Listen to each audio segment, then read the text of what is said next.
Amém, gente? Abra comigo a sua Bíblia em 1 Coríntios. Hoje eu quero falar com você sobre um tema tão importante, tão especial. Eu quero mandar um abraço aqui para uma pessoa muito querida que está nos assistindo neste momento, a Lourdes Pires. Grande abraço, querida. Você é muito querida, viu? Amamos a sua vida. A Lourdes é uma pessoa tão querida, ela frequentou a igreja aqui um bom tempo. Um grande abraço, viu, Lourdes? Deus abençoe você e a sua família. 1 Coríntios capítulo 5, vamos ler 2 versículos, eu vou pedir para o Mateus projetar ali para a gente. 1 Coríntios capítulo de número 5, versículo de número 7 e o versículo de número 8. Enquanto você folheia a sua Bíblia, por favor, diga comigo o preço da cruz. O preço da cruz. Muito bem. Quem achou 1 Coríntios 5, 7? Olha lá. Vamos ler ali, ó. Se você não achou, pode ler ali na projeção. Eu vou ler aqui na minha tradução. Diz assim, ó. Amém? Todo mundo junto comigo? Amém? Amém. Glória a Deus. Por favor, Pablo, desliga para mim aquele... Está muito frio aqui. 1 Coríntios capítulo 7, capítulo 5, versículo... Obrigado, viu? Livrem-se do fermento velho, para que sejam massa nova, e sem fermento, como realmente são. Pois Cristo, o nosso Cordeiro Pascal, foi sacrificado. Diga comigo, pois Cristo, nosso Cordeiro Pascal, foi sacrificado. Por isso celebremos a festa não com o fermento velho, nem com o fermento da maldade e da perversidade, mas com os pães sem fermento da sinceridade e da verdade. Amém? Por favor, incline sua cabeça por um instante. Pai, nós te louvamos, Senhor, por este tempo tão memorável, por este dia tão especial, onde nós podemos celebrar o poder da vida, o poder da ressurreição que vence a morte. Esta é a tua palavra, nela não há sombra de variação. Por isso eu te peço, Senhor, fala conosco, ministra ao coração de todos que estão aqui presentes e aqueles que nos acompanham pela internet neste momento, Pai. Fala conosco e cremos que a tua palavra ela é rema e ela jamais voltará vazia para a qual é lançada. Amém? Glória a Deus por isso. Amém? Paulo aqui, ele nos convida a celebrarmos a Páscoa de forma correta. Não com fermento velho, mas celebrarmos a Páscoa de forma correta. Porque no Antigo Testamento, você sabe da história, você já leu lá em Êxodo, né? Remete à libertação de Israel da escravidão do Egito. Você já conhece a história, você que lê a palavra de Deus. O povo hebreu, eles permaneceram por mais de 400 anos sob o jugo, sobre a escravidão, o sofrimento do Egito. E Páscoa, no hebraico, quer dizer Pesach, que quer dizer saltar por cima, ou passar por cima. Porque naquele dia, na última noite dos hebreus no Egito, o Senhor enviou o anjo da morte sobre toda a nação do Egito. E a palavra de Deus diz que todas as casas dos hebreus que estavam aspergidas, ou seja, marcadas com o sangue do Cordeiro sobre os batentes, os umbrais das portas, todas aquelas casas foram poupadas da morte. Você sabe disso, você já leu a palavra de Deus. E cada vez que Faraó ele obrigava o povo ao trabalho pesado, esforçava o povo, e toda vez que Moisés se apresentava a Faraó para libertar o povo, mais Faraó endurecia o coração. Era assim ou não era? Não era dessa forma? E os escravizava ainda mais. Trazendo isso para a nossa realidade, a figura de Faraó representa a figura daquele que Jesus declarou lá em João 10:10, que ele veio para matar, ele veio para roubar, ele veio para destruir e ele veio para enganar. Faraó representa a figura de Satanás, e é exatamente este é o trabalho dele: escravizar as pessoas, aprisionar as pessoas, lançar um jugo pesado, destruir as pessoas. E muitos dos hebreus morreram escravos, eles nasciam no cativeiro.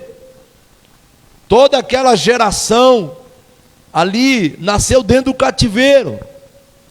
E cada vez mais Faraó, ele endurecia o seu coração para que o povo não saísse dali. Deus envia as 10 pragas. As pragas vieram sobre o Egito, e Faraó mais ainda endurecia o seu coração.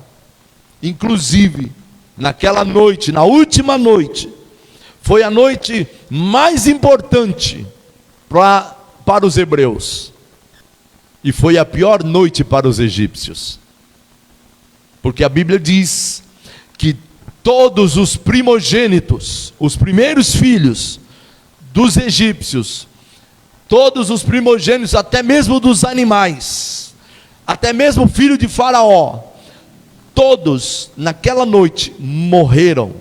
E a Bíblia diz que o sangue que foi aspergido sobre os umbrais das portas do povo hebreu poupou eles.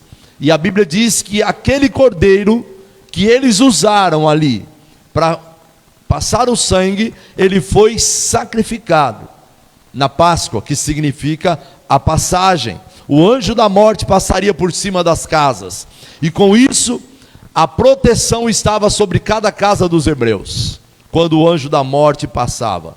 Por isso é chamado de Páscoa, quer dizer, Pesach, passar por cima, ou saltar por cima. Em Hebreus capítulo 8, nos versículos 9 e 10, fala sobre a antiga aliança e da nova aliança. Fala daquilo que aconteceu no Velho Testamento, e fala do que aconteceu com as figuras do Novo Testamento, daquilo que estava por vir. E por isso nós precisamos compreender o verdadeiro sentido da Páscoa. Diga comigo, o verdadeiro sentido da Páscoa. Foi estabelecida por Deus, diga comigo, a Páscoa foi estabelecida por Deus e cumpriu-se em Jesus. Diga de novo, foi estabelecida por Deus e cumpriu-se em Jesus. E é um ato profético para a igreja hoje. Foi estabelecida por Deus, porque Deus estabeleceu na última noite dos hebreus no Egito, e cumpriu-se em Jesus. É um ato profético para a igreja nos nossos dias. Agora, antes da gente continuar, esta semana passada eu estava observando no Instagram uma pessoa fazendo uma entrevista com várias pessoas na rua, e a pergunta que aquela pessoa fazia era a seguinte pergunta: o que te remete à Páscoa? O que te remete à Páscoa? O que significa a Páscoa? E, para surpresa de quase ninguém, porque a realidade dos nossos dias é essa, a grande maioria, diga comigo assim: Páscoa não é coelho, é cordeiro. Diga de novo: Páscoa não é coelho, é cordeiro. E para surpresa de 0 pessoas, a maioria, Fátima, disseram coelho, ovo de chocolate. Praticamente ninguém daquelas perguntas que eu acompanhei respondeu: remete-se a Jesus, remete-se ao sacrifício da cruz. Ninguém praticamente. E ao olharmos para esta realidade, inclusive nós temos instruído os pais da nossa igreja, Não há problema nenhum você dar chocolate para o seu filho. Não há problema nenhum. O que não pode é eles saberem, o que não pode dar a entender para eles que a Páscoa simplesmente é um símbolo de ovo de Páscoa, de chocolate, de coelho, e não é. Nós precisamos inculcar na memória, na mente das nossas crianças, o verdadeiro significado da Páscoa. Porque se nós perguntarmos até para as crianças que estão na igreja, muitas vão dizer, é festa do coelho e não do cordeiro. E Páscoa é festa do cordeiro. Festa de ovos de chocolate? Não. É festa da vida, vitória sobre a morte. É festa do perdão dos pecados, do dia que nós fomos comprados pelo alto preço da cruz. Amém? Nós não fomos comprados, a própria palavra diz que eu e você não fomos comprados por coisas corruptíveis, como ouro, como prata, como bronze, mas pelo sangue carmesim, o precioso sangue do Senhor Jesus, que foi vertido naquela cruz. Amém? Então nós temos que celebrar o dia que o Filho de Deus deu a sua vida por nós, e celebrarmos a sua ressurreição, porque ele venceu a morte para sempre na sua morte, e ressuscitou no terceiro dia, para nos dar o direito à vida eterna. Amém? Diga comigo mais uma vez: onde está, ó morte, a sua vitória? Onde está, ó morte, o seu aguilhão?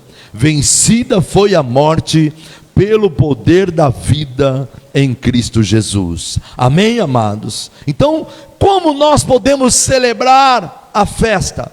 Com o velho fermento, ou vamos celebrar com Jesus, o nosso Cordeiro Pascual? Em Êxodo capítulo 12 fala da primeira Páscoa, que nós acabamos de citar aqui. Ela foi instituída na noite que ocorreu a saída do povo do Egito. Dali em diante, a Bíblia diz que eles, e é estatuto, porque os judeus eles celebram até hoje. Eles deveriam celebrá-la anualmente, e era acompanhada por leis que deveriam ser observadas. E tudo que foi instituído na primeira Páscoa no Antigo Testamento, diga comigo, se cumpriu em Jesus. Porque o Velho Testamento é sombra do que aconteceria no Novo. Então, alguns exemplos que a gente vai observar. Por exemplo, em Êxodo capítulo 12, versículo 3, diz que o cordeiro tinha que ser separado 4 dias antes do sacrifício. Havia todo um ritual, havia todo um procedimento que eles deveriam preparar. Em Êxodo 12, versículo 3 diz, coloca lá para mim, Mateus. Êxodo 12, 3, só para acrescentar aí, que o cordeiro tinha que ser separado 4 dias antes do sacrifício. E a Bíblia diz que Jesus, ele entrou em Jerusalém no dia da separação do cordeiro, 4 dias antes, e ele morreu exatamente no dia do sacrifício do cordeiro. Outra coisa, em Êxodo capítulo 12, versículo 5 diz que o cordeiro tinha que ser sem defeito. 1 Pedro capítulo 1, versículo 18 e 19 diz que nós fomos resgatados pelo precioso sangue do cordeiro, sem defeito, o sangue de Cristo. Coloca para mim, 1 Pedro capítulo 1, versículo 18 e 19. 1 Pedro 1, 18 e 19.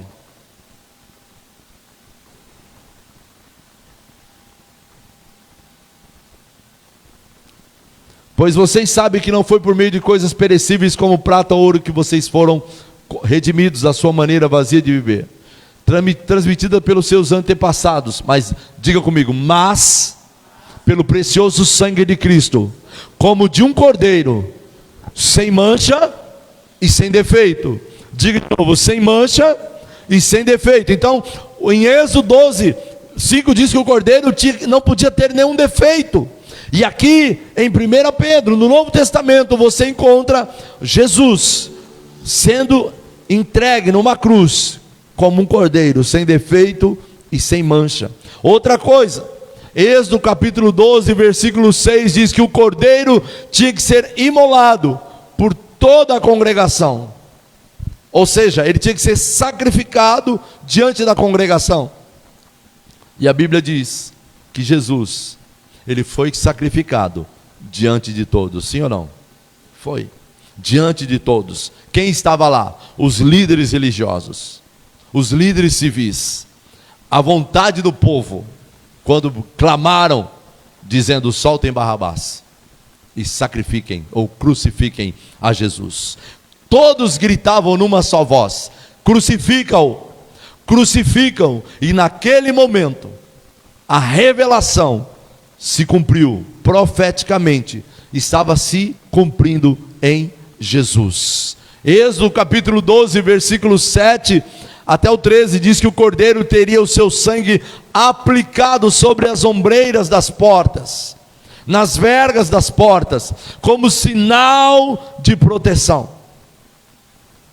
Quando Jesus derramou o seu sangue na cruz, cumpriu-se uma profecia.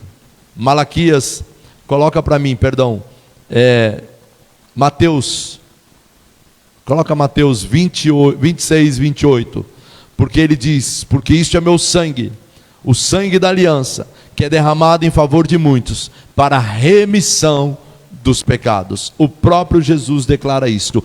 Isto, vamos ler juntos? Isto é o meu sangue. Tá ruim, hein? Podia ler melhor, né? Vamos lá. 1, 2, 3, vamos lá. Isto é o meu.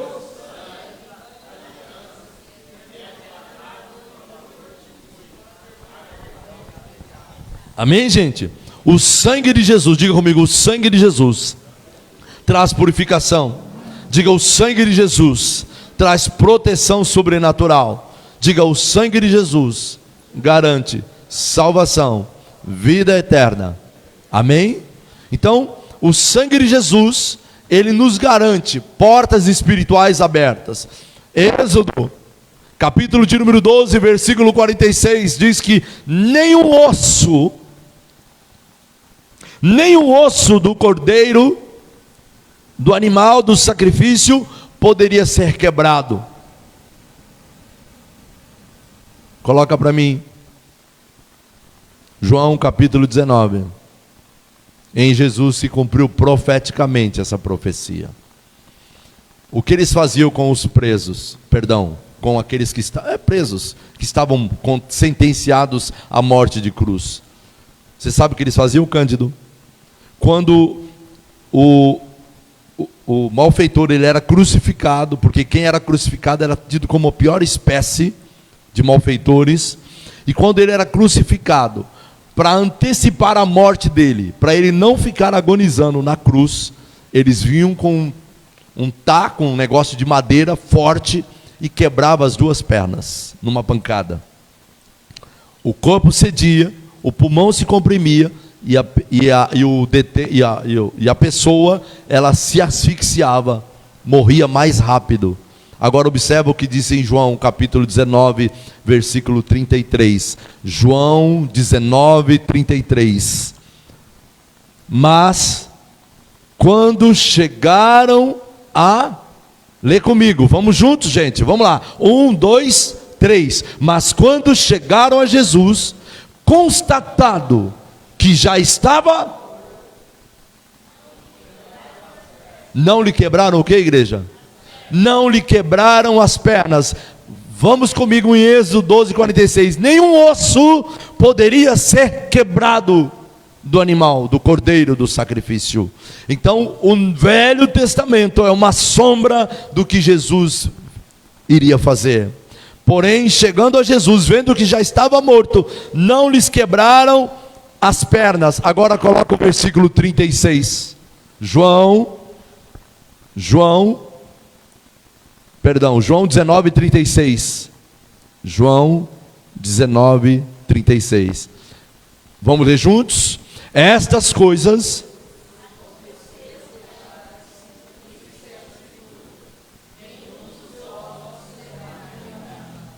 para que se cumprisse o que, igreja? Diga comigo: a profecia se cumpriu. Então, você consegue entender que a Páscoa, além dela ter um símbolo tão importante para nós, ela também ela é profética. O que o povo hebreu viveu durante o Êxodo se cumpre na Páscoa. A profecia se cumpriu em Jesus, quando o povo hebreu sacrificou aquele cordeiro que simbolicamente representa Jesus. Cumpriu-se em Jesus ao se entregar para morrer naquela cruz, e é porque nela temos plena certeza, porque Jesus se entregou naquela cruz, é através dela que nós temos a plena certeza que nós vamos vencer todas as dores desta vida, que todas as angústias, todas as marcas, os vazios do nosso interior, as tragédias que são comuns, as angústias, enfim, os espinhos da vida, nós podemos vencer, porque Jesus se sacrificou. O Cordeiro, ele vai mudar a minha e a sua história, amados. Diga: Jesus, ele mudou a minha história pelo preço que ele pagou naquela cruz. Amém? Jesus foi à cruz por sua e por minha causa, a Bíblia diz. Isaías 53, versículo 5. Mas ele foi transpassado por causa das tuas e das minhas transgressões. Diz que ele foi esmagado por causa das nossas iniquidades. O castigo que nos traz a paz estava sobre ele, e pelas suas pisaduras nós fomos sarados. No versículo 6 diz que todos nós andávamos desgarrados como ovelhas, cada um se desviando pelo seu próprio caminho, mas o Senhor fez cair sobre ele a iniquidade de todos nós. Quem fez cair sobre ele? O Senhor. A Bíblia diz que ele foi oprimido, ele foi humilhado, mas não abriu a sua boca. Como cordeiro foi levado ao matadouro, como ovelha muda diante dos seus tosqueadores. Antes da gente continuar, 850 anos antes do sacrifício na cruz, Deus levanta um profeta chamado Isaías, e ele profetizou 800 anos antes o que Jesus haveria de enfrentar, por mim e por você. Está lá em Isaías. Ele foi oprimido, humilhado, não abriu a sua boca, como um cordeiro foi levado ao matadouro, como ovelha muda diante dos seus tosqueadores, ele não abriu a sua boca. Amém, gente? Deus, ele nos amou e nos ama incondicionalmente, e esta verdade, ela é incontestável. Por quê, pastor? Por que Deus nos ama? Diga comigo, João 3,16. Porque Deus amou o mundo de tal maneira que deu seu Filho único, para que todo aquele que nele crê não pereça, mas tenha a vida eterna. Amém? Deus nos ama incondicionalmente, e esta verdade, ela é incondicional. A crucificação não foi um acidente de percurso. Jesus morreu naquela cruz porque o Pai o entregou. Por que o entregou? Por amor. Amém? Porque é isso que diz. A Bíblia diz que ele foi levado ao matadouro. Deus o entregou naquela cruz para a nossa redenção. Por quê? Porque Deus nos amou. Porque ele entregou Jesus por amor. E como eu disse aqui no início, a cruz, diga para a pessoa que está do seu lado, a cruz foi a maior prova do amor de Deus por nós. E por que Jesus foi para a cruz? Ele foi para a cruz pelos teus, pelos meus e pelos nossos pecados.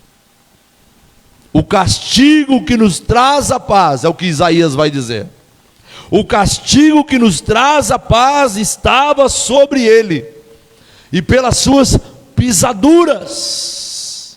As pisaduras aqui são os açoites, são os chicotes que Jesus levou, a pesada cruz que ele carregou, os espinhos daquela coroa que foi manipulada ali por aqueles soldados romanos daquele Aquele momento do escárnio, onde eles estavam escarnecendo de Jesus, zombando de Jesus, cuspindo nele, por mim e por você. A Bíblia diz que na cruz ele foi sentenciado no seu e no meu lugar. A condenação que estava sobre ele não era dele, era sua e era minha. Jesus na cruz morreu a minha, a sua, a nossa morte, para nos dar a sua vida eterna. Diga comigo: Jesus se tornou o que eu era, para me dar o que ele é. Jesus se tornou maldito, diga, para que eu me torne bendito. Amém, gente? O sacrifício da cruz, igreja, foi o divisor de água da história. Ele se entregou de uma vez por todas, por você e por mim, cumprindo-se o que a palavra de Deus diz em João 3,16. E por causa desta entrega, eu e você não precisamos mais de nenhuma penitência. Nós não precisamos mais trazer animais aqui. Você não precisa vir de joelhos da sua casa até aqui ou para qualquer outro lugar. A Bíblia diz que Jesus, ele pagou o preço, a sentença que era contra nós. A Bíblia diz que ele rasgou a sentença na cruz, despojando dela na cruz, lançando fora ela na cruz. Não há mais condenação. Subir escadas de joelho, não há mais necessidade disso, não se faz necessário. Se autoflagelar não se faz mais necessário. Não precisamos fazer nenhum sacrifício. Diga isso para o seu irmão: Jesus já se sacrificou por nós. E nesta Páscoa é uma oportunidade para você se lembrar daquela cruz, olhar para o Cordeiro. Mais um exemplo, lembra de Abraão? Abraão é a figura de Deus. Isaque, o seu filho, é a figura de Jesus. Onde está essa história? No Velho Testamento. Diga comigo: o Velho Testamento é sombra do Novo Testamento. O que Deus prometeu a Abraão? Um filho. Sim ou não? Sim. Deus prometeu um filho. E quando o anjo Gabriel, ele aparece a Maria, ele diz para ela: bem-aventurada és tu entre as mulheres, você conceberá um filho, e por-lhe-ás o nome de Jesus, e ele será filho do Altíssimo. E quando Deus fez promessa a Abraão, dando-lhe um filho, por 25 anos Abraão esperou por esta promessa, até que Isaque nasceu. E quando Isaque ele começa a crescer, Deus pede a Abraão o quê? O que Deus pediu para ele? Sacrifique seu único filho. Diga comigo: porque Deus amou o mundo de tal maneira que entregou o seu o quê?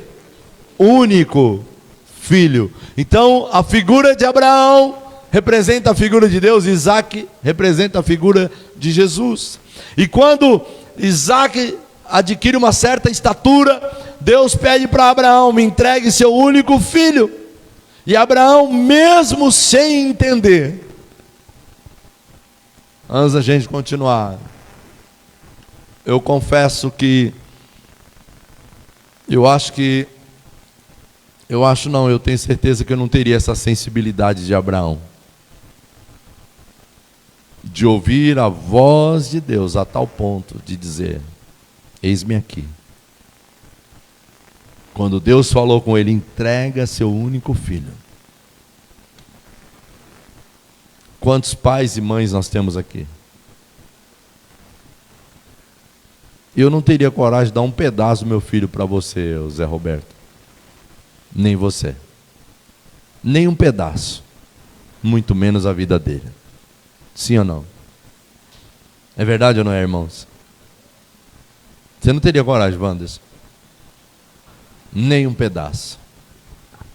E Abraão, mesmo sem entender, apenas disse: eis-me aqui, Senhor.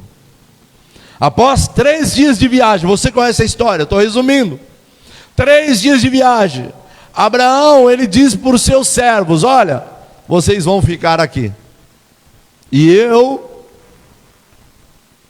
e Isaque, meu filho único, nós vamos continuar subindo. E o que ele diz? Para adorar ao Senhor. Nós vamos subir para adorar ao Senhor. Eu fico imaginando, porque a história é essa, você sabe que Abraão acorda de madrugada, ele albarda os jumentos, prepara tudo, põe até a lenha sobre o jumento do sacrifício, e ele convoca 2 servos para ir junto, Abraão, o menino, e Abraão diz para o menino: olha, nós vamos sacrificar ao Senhor, nós vamos adorar ao Senhor. E aquele menino cresceu vendo o seu pai sacrificando. Porque chega no determinado momento que Abraão olha para os seus servos e diz: olha, vocês vão ficar aqui. Eu imagino, não está na Bíblia, gente, mas se Abraão tivesse declarado para Sara, sua esposa, na hora que ele acordou de madrugada, pegou o menino, pegou o jumento. Você já pensou se ele dissesse assim, Wanderson, para Sara: Deus me pediu Isaque em sacrifício? Sara ia entrar, ia matar Abraão. Não ia não? Ia matar ele. Você está maluco? Você está doido? Onde você está com a cabeça? Você está maluco?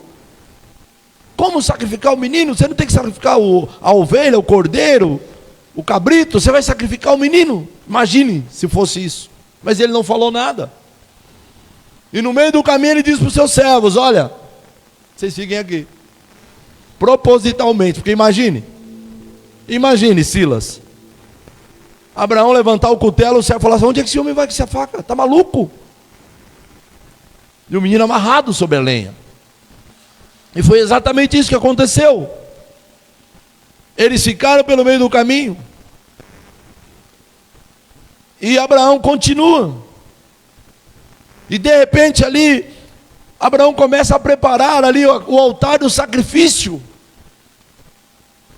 E o menino olhando, e diz: papai, aqui está a lenha, aqui está o fogo, aqui está o cutelo, que nada mais é do que o punhal.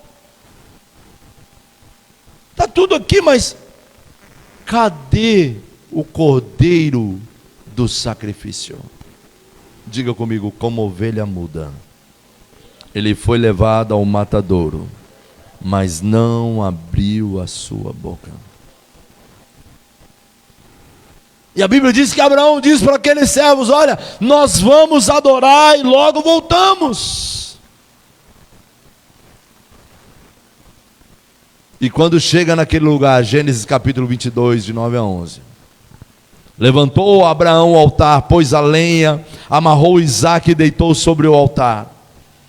E no versículo 10, ele toma o cutelo para imolar o seu filho. E naquele momento, Abraão ouve uma voz: Abraão, não toques no teu filho, porque agora sei que temes a Deus. Não toques no teu filho. Agora sei que tu temes a Deus. Então, Abraão ouviu a voz de Deus naquele momento. E a Bíblia diz no versículo 13 de Gênesis capítulo 10, que Gênesis 10, é isso? Não, perdão, Gênesis 22. A Bíblia diz que no versículo 13, Abraão ergueu os seus olhos, logo em seguida, que ele ouviu a voz de Deus, e viu atrás de si o cordeiro que estava ali no meio dos arbustos. E aquele cordeiro substituiu o sacrifício do seu filho. Olhe para o seu irmão e diga assim: o cordeiro se tornou sacrifício, substituto de mim e de você. Amém? Então o Isaac aqui é a figura de Cristo que se ofereceu. Abraão é a figura de Deus. Tanto Abraão como Deus não pouparam o seu único filho. Deus não poupou o seu único filho, pelo contrário, o entregou por cada um de nós. O cordeiro que Deus preparou, que foi oferecido no meu e no teu lugar, é este cordeiro que nós estamos celebrando hoje, que está vivo, que ressuscitou, que está à destra de Deus, que se entregou para garantir a mim e a você a certeza da salvação. Apocalipse capítulo 5, versículo 7 vai dizer que o cordeiro pegou o livro da mão direita daquele que estava sentado no trono, e quando ele pegou o livro, os 4 seres viventes, os 24 anciãos, se prostraram diante do cordeiro, tendo cada um deles uma harpa e taças de ouro cheias de incenso, que são as orações dos santos, e cantavam um cântico novo, dizendo: digno és o cordeiro de pegar o livro, de quebrar os selos, porque fosses morto. Coloca para mim, por favor, estes versículos, Apocalipse capítulo 5, coloca para mim o versículo de número 9, é esse que eu estou lendo agora. Vamos ler juntos então, a partir do 7, coloca ali, Apocalipse 5, a partir do 7. Ele se aproximou e recebeu o livro da mão direita daquele que estava sentado no trono. Jesus está onde? Assentado no trono, à direita. Ao recebê-lo, os 4 seres viventes, os 24 anciãos, prostraram-se diante do cordeiro.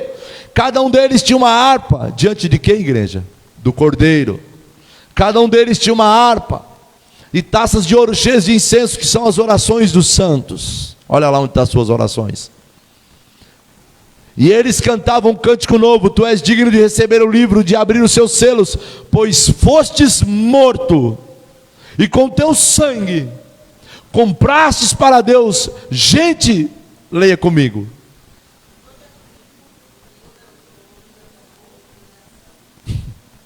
aleluia, vamos ler juntos? Porque comprastes para Deus gente de toda a tribo, língua, povo e nação. Diga para o seu irmão: você foi comprado por um preço altíssimo. Um preço altíssimo, pelo precioso sangue do Cordeiro. Comunidade Cristã Kairos, você que está me assistindo nesta noite, olhe para o Cordeiro. Lembre-se que ele foi oprimido, humilhado, e como ele foi morto. Mateus capítulo 26, Marcos capítulo 14, Lucas 22 e João 18 vai dizer: agarraram Jesus no Getsêmani. Ele vai ser conduzido para a casa de Caifás, o sumo sacerdote, onde os interrogaram. Muitos testemunharam a falsidade contra ele, mas a Bíblia diz: como um cordeiro, ele não abriu a sua boca. E muitos questionavam ele: não, você não vai se defender? E Jesus não abriu a sua boca. Passou uma noite inteira sendo escarnecido, esbofeteado, cuspido, esmurrado, espancado, mas como uma ovelha muda, ele não abriu a sua boca. A Bíblia diz que de manhã ele vai ser levado à presença de Pilatos, é colocado ali, Pilatos diante daquele povo alvoroçado, porque era o momento de anistia para um dos presos que ali estavam. Eles anistiavam uma das pessoas que estavam presas a pedido do povo. E para surpresa do próprio Pilatos, o povo gritava. Aqueles que se diziam os religiosos da época, eles maquinaram contra Jesus, armaram contra ele. E a Bíblia diz que eles, no meio do povo, gritavam, incendiando o povo a gritar: crucifica-o, crucificam. E Pilatos tentando demover a sentença, tentando libertá-lo dos gritos do meio do povo, e cada vez mais o povo dizia: solta Barrabás. E quando Pilatos então olha para aquela multidão, olha para os sumos sacerdotes que estavam no meio do povo, os religiosos estavam ali no meio do povo, as autoridades ali da cidade, ali no meio do povo, as autoridades espirituais. E quando eles olham para o povo, Pilatos, sendo autoridade, naquele momento pergunta: o que vocês querem então que eu faça com esse chamado Jesus o Cristo? Qual foi a resposta do povo numa só voz? Crucificam. Pilatos então lava suas mãos literalmente daquele sangue inocente. E Jesus, como uma ovelha muda, ele continua calado. E Jesus então ele é entregue aos soldados para ser crucificado. Fazem uma coroa de espinhos, cravam na sua cabeça e declaram: salve Rei dos Judeus. Batiam na sua cabeça com um caniço, e os espinhos perfuravam ainda mais a sua cabeça. Cuspiam nele, colocavam-se de joelhos diante dele. Os soldados romanos se curvavam diante dele, dizendo: és o Rei dos Judeus. Mas a Bíblia diz: como uma ovelha muda, ele aguentou todas estas coisas, sem abrir a sua boca. Tentaram anestesiar ele no momento da crucificação, dando a ele vinho com mirra, e ele recusou. Pregam Jesus na cruz, pregos, espinhos, espetadas, e a Bíblia diz que Jesus estava ali oprimido, calado, humilhado por você e por mim. Calado mesmo enfrentando tudo aquilo, em silêncio. E o que nós podemos aprender com isso, igreja, num dia tão importante como esse? Ao olharmos para este preço da cruz, o que nós precisamos entender e guardar em nossa memória, que Jesus levou sobre si tudo que eu e você merecíamos. Diga comigo: ele tomou sobre si. Isaías 53:4 diz que ele tomou sobre si todas as nossas enfermidades. Que enfermidades? As físicas, as emocionais, as espirituais. Jesus estava levando com ele as nossas enfermidades, as nossas doenças, tudo aquilo que estava sobre nós. Situações que muitas vezes se levantam contra nós. Ao olharmos para o Cordeiro, igreja, o que nós precisamos entender, que Jesus, ele tomou sobre si o castigo que nos traz a paz. Diga comigo: a paz que excede todo entendimento. Porque vai dizer, o castigo que nos traz a paz, ele tomou sobre si. Então a paz que o mundo não pode nos dar, nós temos em Jesus. A alegria plena que o mundo não pode nos dar, nós temos em Jesus. A Bíblia diz que pelas suas pisaduras nós fomos sarados. Quando eu olho para Jesus, o Cordeiro, eu vejo que ele também levou as tuas e as minhas dores. Quantos espinhos que estavam na sua vida e Jesus tomou sobre ele. Quantas dores, quantas coisas, quantas mágoas, quantos ressentimentos, quanta rejeição, quanto abandono. Talvez tem pessoas aqui entre nós hoje que estavam nesta condição quando Jesus te encontrou. Sim ou não? Desemprego, abusos, injustiça, falta de perdão, violência, marcas dolorosas do passado, dores, mas ele tomou sobre si.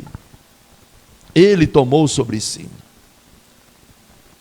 E a pergunta é esta: nesta noite onde nós celebramos a vitória sobre a morte, nós celebramos a vitória da cruz, a pergunta é esta: tem alguma coisa ainda que está doendo, que está te marcando, que está te ferindo, que está te machucando?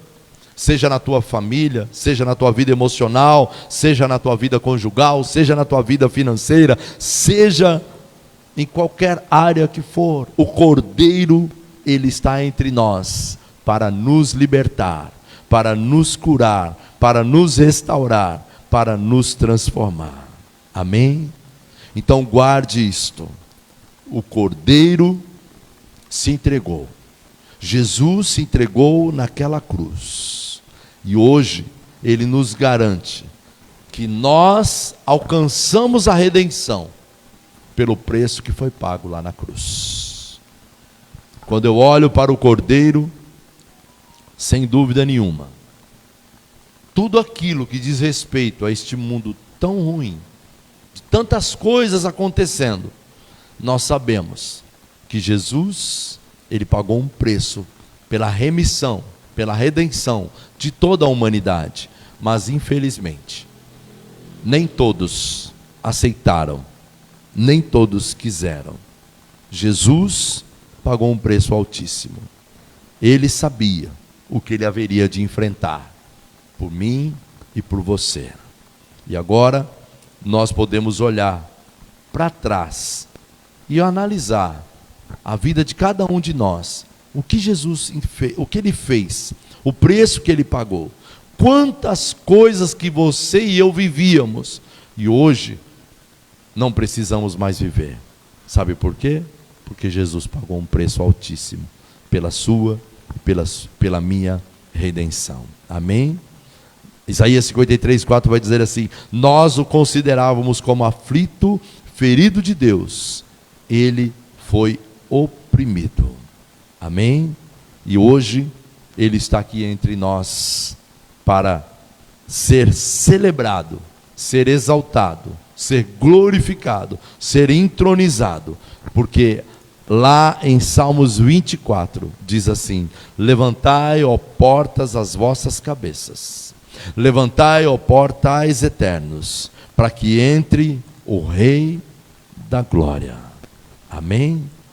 Ele é o Cordeiro que venceu, e nós precisamos todos os dias trazer à nossa memória que reconhecer o sacrifício do Cordeiro é trazer redenção, é trazer libertação, é trazer transformação, é trazer esperança de bom futuro. Diga comigo: haverá bom futuro.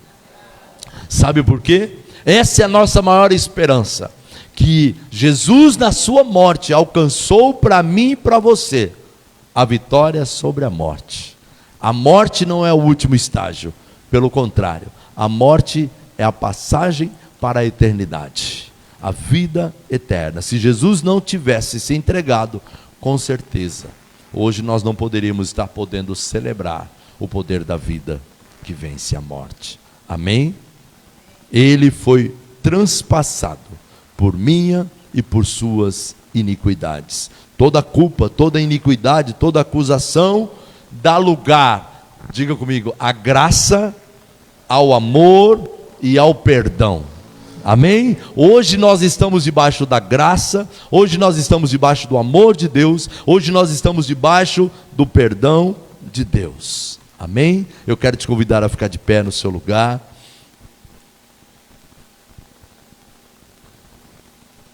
E eu quero dizer que nos últimos minutos ali, daquela cruz, o que Jesus declarou?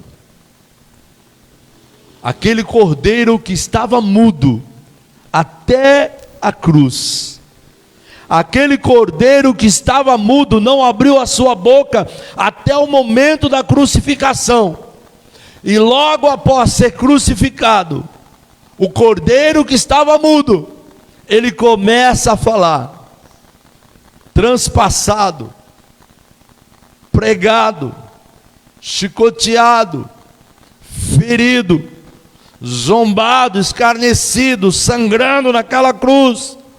ele começa a levantar a sua voz, e as primeiras coisas que Jesus declara naquela cruz: Pai, perdoa-lhes, porque eles não sabem o que fazem. Pai, perdoa-lhes, porque eu estou aqui com um propósito: resgatá-los, resgatá-los da morte. Olha isso.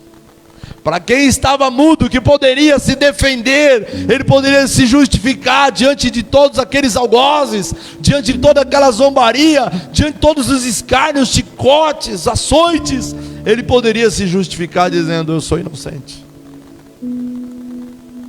Mas ele não abriu a sua boca. Mas logo após a crucificação, ali na sua agonia, ele abre a sua boca e diz: perdoa-lhes, perdoa-lhes. Às vezes por tão menos, gente, às vezes alguém que não nos trata como nós gostaríamos que nos tratasse, nós já ficamos irados, já julgamos, já condenamos, sentenciamos, até mesmo amaldiçoamos. E Jesus, diante de todos aqueles homens, inclusive aqueles que o crucificaram, inclusive aqueles que o açoitaram ali diante dele: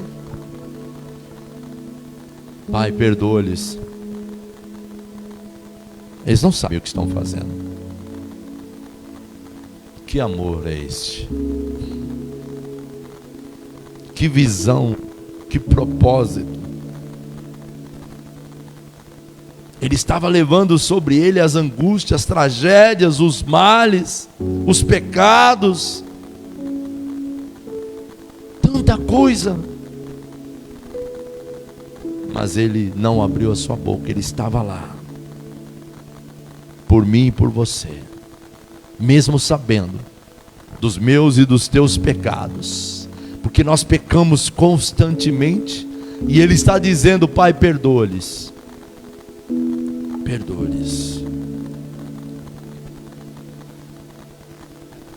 E há silêncio no céu. Deus não responde. E lá em Marcos capítulo 15, versículo 54, Jesus vai dizer: Eloi, Eloi, lama sabachthani, Deus meu, por que me desamparastes? Jesus teve que morrer, derramar o seu sangue inocente, levar de uma vez por todas as nossas cargas. E ele é obrigado a ver o seu Pai virar o rosto. E lá em João 19, 28, mais uma vez Jesus abre a sua boca para dizer: tenho sede.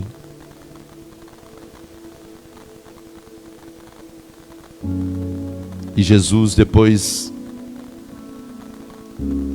abre a sua boca para dizer: está consumado. Mas o Cordeiro,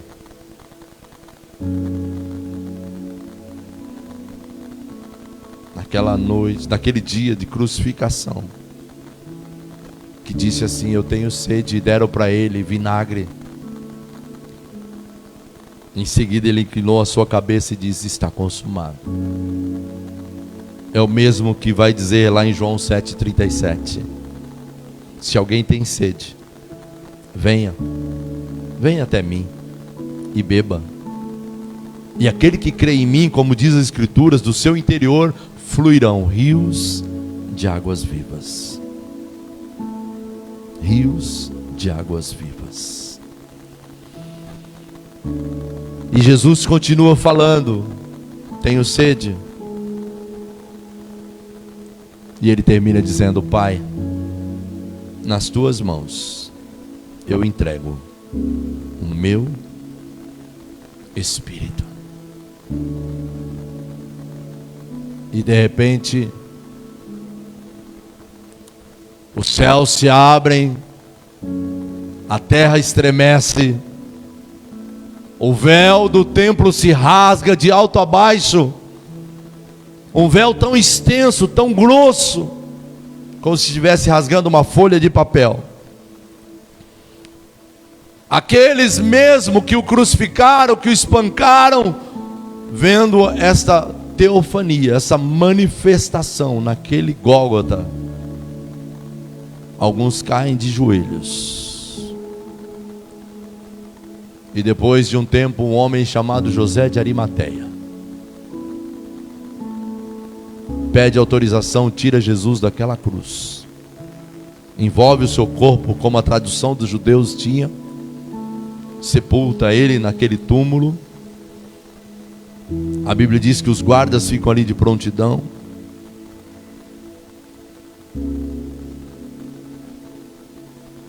E Maria e algumas mulheres vão até ali levar especiarias para passar no corpo. E quando elas entram naquele túmulo, ele estava vazio.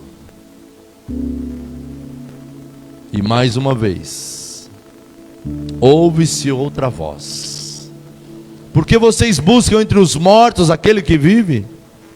Ele não está mais aqui, ele ressuscitou.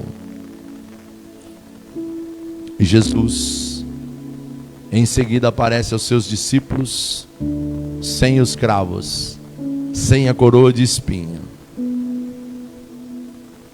e todos se prostram diante dele.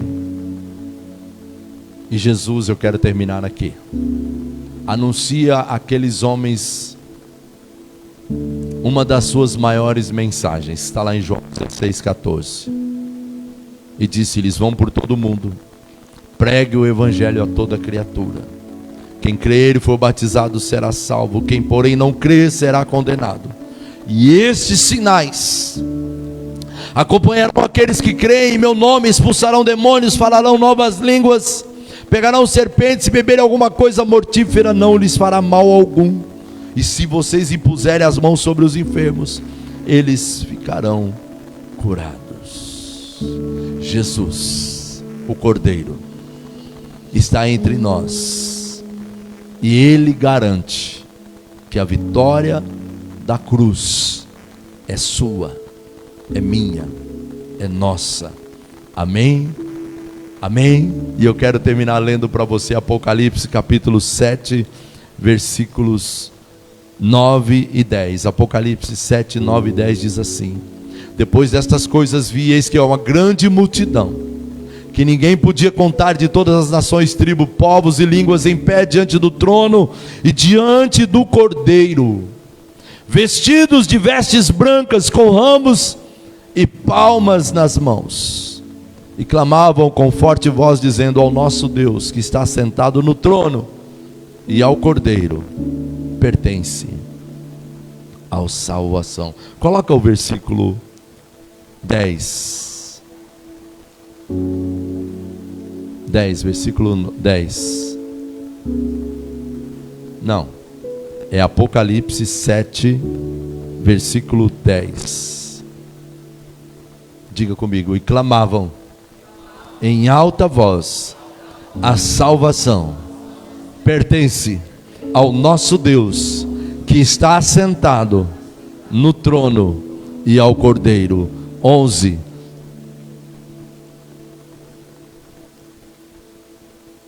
Todos os anjos estavam em pé ao redor do trono, todos os anciãos dos 4 seres viventes. Eles se prostraram com o rosto em terra diante do trono e adoravam a Deus. 12. Dizendo: amém, louvor e glória, sabedoria, ação de graças, honra e poder e força, seja o nosso Deus para todos sempre. Amém. Diga comigo: Páscoa é Cordeiro. Diga: Páscoa é a vitória sobre a morte. Diga: o poder da ressurreição está sobre nós. Coloque suas mãos sobre o seu coração. Senhor, nós te louvamos, Pai, porque somos tão gratos, Senhor, por um tempo como este, por um culto como este, onde nós podemos trazer à nossa memória, Senhor, aquilo que pode nos dar esperança. que o Senhor Jesus pagou um preço tão alto. Como ovelha muda, ele foi levado ao matadouro e não abriu a sua boca. O castigo que nos traz a paz estava sobre ele.